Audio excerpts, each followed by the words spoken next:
Tapos pwede kang umakyat sa pinakatuktok. Parang nakakatakot naman umakyat sa pinakatuktok ng mga kabs. Parang hirap nang bumaba. Bumisita kami kila Alvin and Emma. Ayan sila. Ayan. Thank you sa inyo.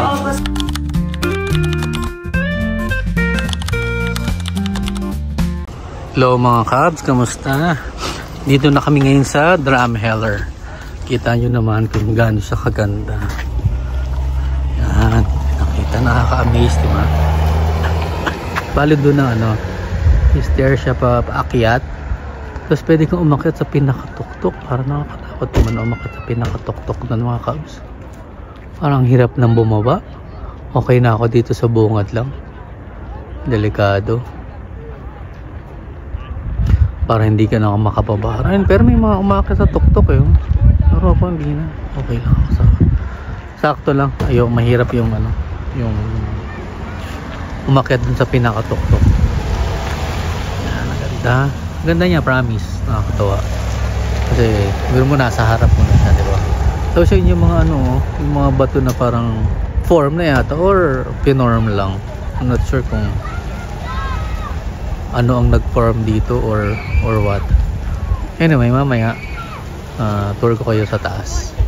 Ayan na mga kabs. Pasok na kami. May may parking fee. $2 lang naman. Kaya mura lang naman siya. Ito yung stairs. Papaakyat dun sa taas. Oh, ganda. Ganda siya, promise.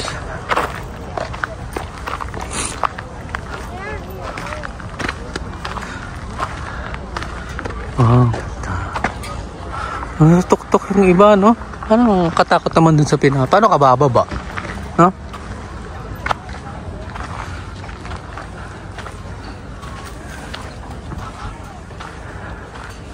Yan na. Muna ka doon. Video ko kayo. Ayan, ang ganda, oh. Drumheller. Ba't nga ba tinawag na Drumheller ito? Drumheller is named after Samuel Drumheller, an American businessman who purchased land from Thomas Greentree and established the town site in the early 20th century in 1911. Drumheller had the land surveyed and began selling lots, as well as initiating coal mining operations near the new town site. The name was chosen after Samuel Drumheller won a coin toss with Greentree, who had previously owned the land.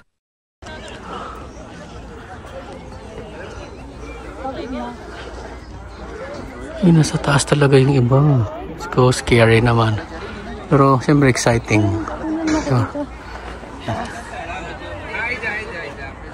Pakita ko sa inyo yung buong paligid na.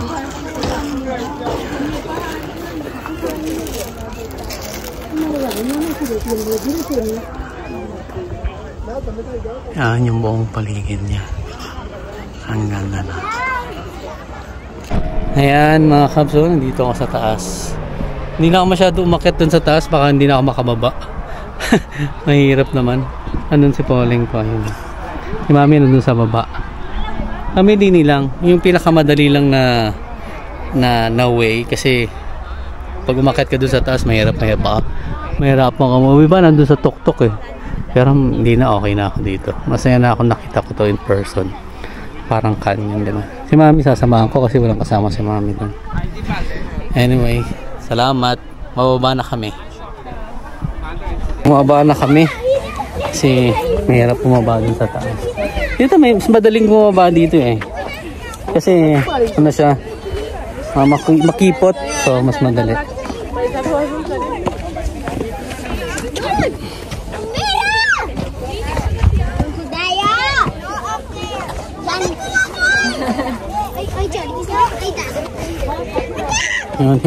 Here, mas madali.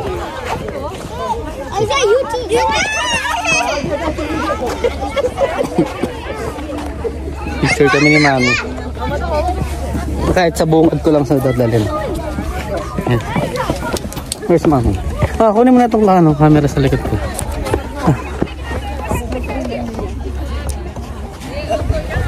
Tawagin ko si Mami.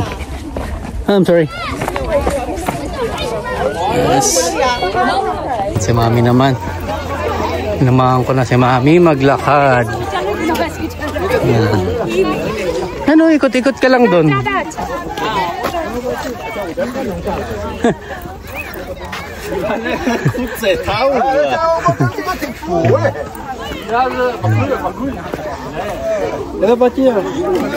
Babaw.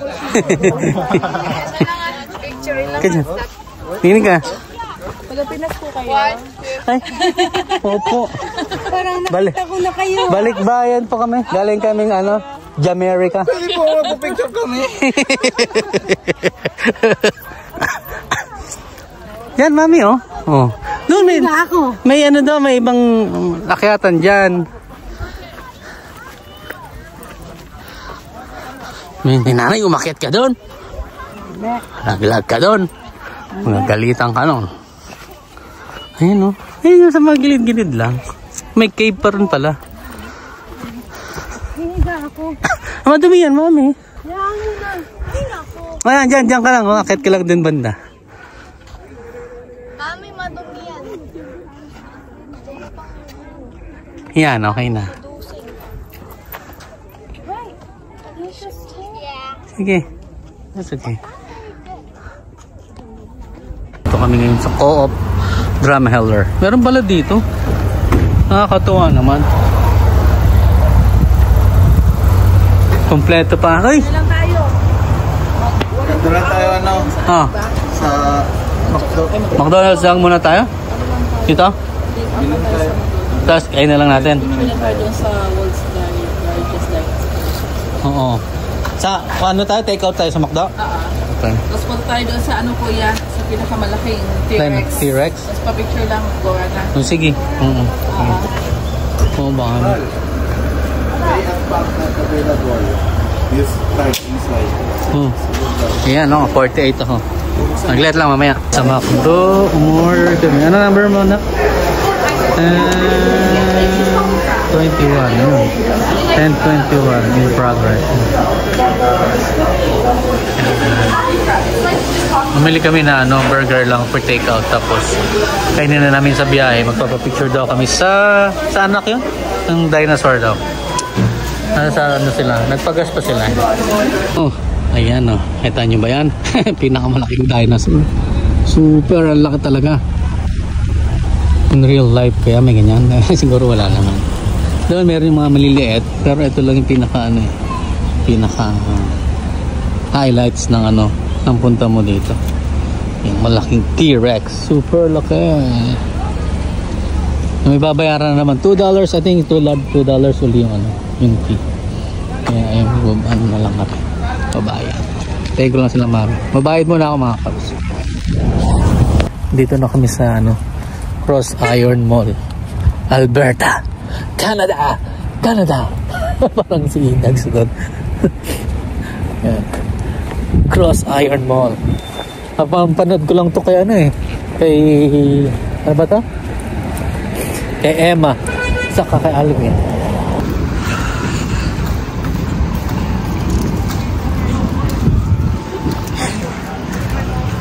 Yan o.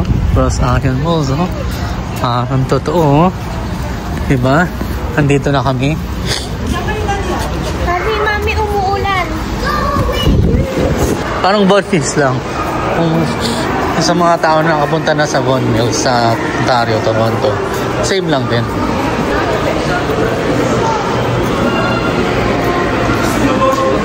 Laki ng indigo nila oh. Laki alak ano? Ang ganda. Indigo. Cross Iron Malls ito. Mas malaki yung sumes nila dito oh.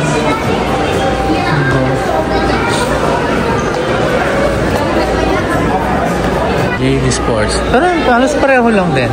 Siguro sa mga regular na ano na store. Meron din. Pero malaki nga yung JD nila. Below the belt. Ayan. Yeti as usual. Maganda pa rin. Bubos. Meron. Nike.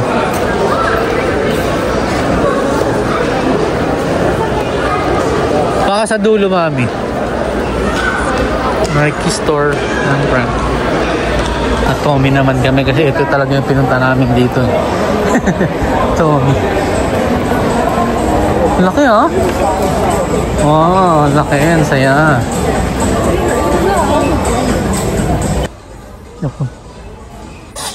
Slim na brain. Slim. Meron akong blue. Oh, ang hirap mamili pag wala namin nakikita mga Cubs. Ito green mo, maganda. Sweatshirt sana. Ito ang ganda ng pink. Wala pa akong green.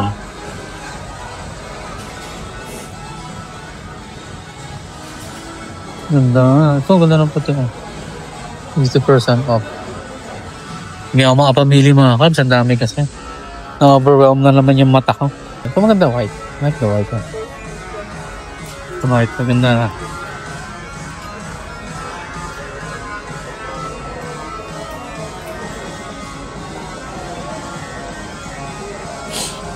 Oh, white. Oh, parang green. Like the green one. Like the green one. Mas mura bang sweatshirt nila? 89, 60% off. So, how much is it? English na ako, di ba? Mga Cubs. Try ko, sukatin ko muna. Ako nabili mga Cubs. Failed. Ba't nga ba wala akong nabili?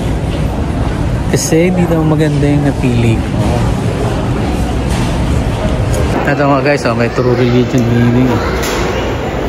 True Religion brand jeans. Ang ganda dito yun. 49 tops. Pwede na oh. Gusto ko jacket. 50% off. Jacket nila. Huh? Oh, kumura mami. Ang kulang sa sa Regina, yung ganito yung malaking mall. Pero kung tutuusin, kung maglalagay sila, madadami rin tao. Sa tingin ko. In one stitch. So cute, no? Ganda, di ba? So cute. Sorry.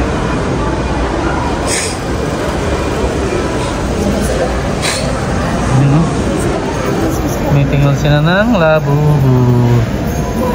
Labubu ba tawag doon? Hindi ko alam. Yata. Nasaan kami? Sa Jollibee Alberta. Peruin mo, pumunta pa tayo ng Alberta para bumili lang ng Jollibee. Pero naman sa Regina, ang bihira. Ayan nga. Hindi, pero okay lang, masaya.